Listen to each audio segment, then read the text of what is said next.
Hey, Kirk here. Welcome to the Kirk Sells Homes YouTube channel. One of the most frequent topics of conversation for real estate agents is home values.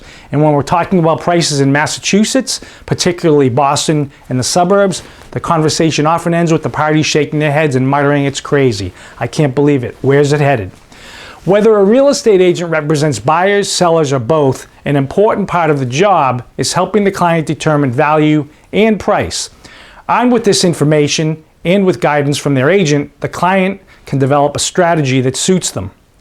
So where do these crazy prices come from, and how do people decide what they'll pay for a home? Obviously, the laws of supply and demand play a great role in determining home prices, and to a large degree, buyers think in terms of a monthly payment. So mortgage rates, as they ebb up and down, play a big factor. You've all heard the expression location, location, location.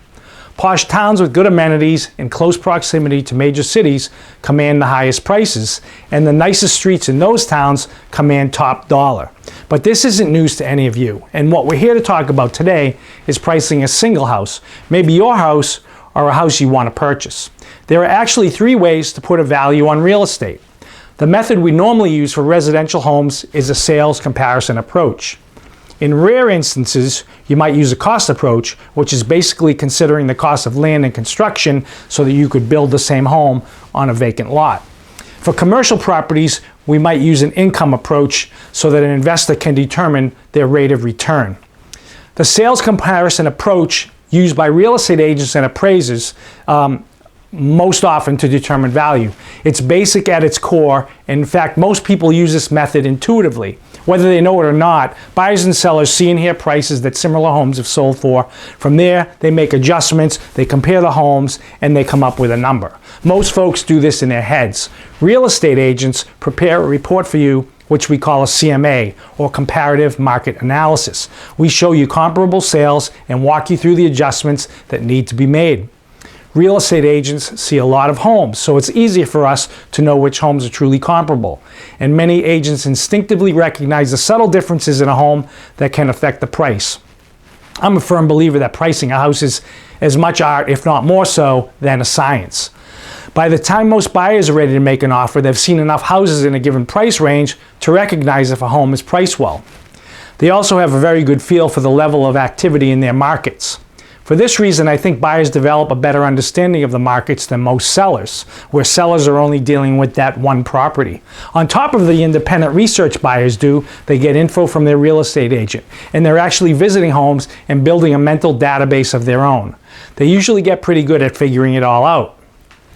There are a number of websites that provide home values.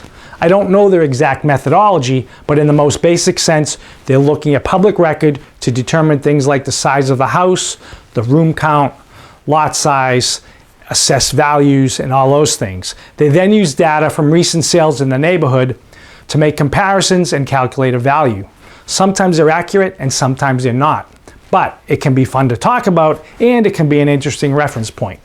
So even though we do comparative market analysis as a real estate agent, we can't just take that number and run. There are other factors that affect prices, and the better agents consider these factors, and more importantly, they discuss them with you. First and foremost, comparing recent sales has an inherent flaw. In this area, we use comps that are up to 6 months old. A lot can happen in 1 month, let alone 6. So we also look at comparable homes that are pending and that are currently listed.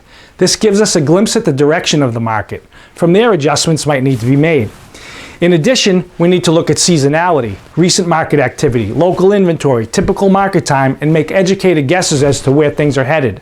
Remember, in the end, your house is only worth what a buyer is willing to pay for it.